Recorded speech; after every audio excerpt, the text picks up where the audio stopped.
আজকে সকালবেলায় morning walk করতে গিয়ে কাকুর সাথে দেখ তো কাকু বললো কিরে আজকে তো ন্যাশনাল ইয়ুথ ডে। আমি বললাম হ্যাঁ কাকু। বলে কিন্তু তোদের তো আমি উইশ করবো। বললাম কেন?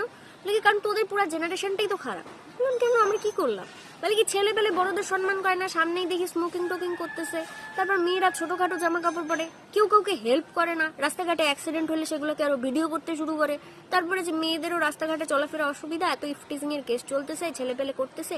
বললাম কাকু কথাটা কিছুটা ঠিক, পুরাটা ঠিক না। হয়তো এরকম কিছু কিছু ঘটনা ঘটে, কিন্তু পুরা যদি ঠিক হইতো তাহলে যখন করোনার সময় অক্সিজেন সিলিন্ডার পাইতেছিল না, তাহলে এই যুব সমাজের কয়েকজন ছেলে মেয়েই তোমাকে সেই সিলিন্ডারের ব্যবস্থা করছিল। ছোটখাটো জামা কাপড়, তোমার বউ তো কলপারে স্নান করে সায়াটাকে বুকের উপরে বাইন্ধে দৌড় মারে বাড়িতে, তার থেকে তো খারাপ কেউ কিছু পড়ে না। আর ইফটিজিং এর কেসে বেশিরভাগই দেখা গেছে যে ছেলেদের থেকে বেশি বয়স্ক লোকেরাই মেয়েদের জ্বালাতন করে, আর অ্যাক্সিডেন্টের ভিডিও যেগুলো ভাইরাল হয় সেগুলোও কোনো বয়স্ক লোকের প্রোফাইল থেকেই হয়। আরেকটা জিনিস, এই যে তুমি বললা যে তোমার সামনে হচ্ছে স্মোকিং করে, ছেলে পেলে নেশা করে, তোমাকে রেসপেক্ট দেয় না, তোমার সামনে করুক আর পেছনে করুক ওটা খারাপই, সেটা তুমি বলতে শেখো। বলতে পারতেছো না কারণ তুমি এখন আমার সামনে দাঁড়ায় সিগারেট ফুঁকতেছো। ধূমপান করা খারাপ, সেটা তোমার জন্য হোক আর যুব সমাজের জন্য। একটা আপেল খারাপ বলে বাকি আপেলগুলোকে খারাপ বলার কোনো মানে হয় না।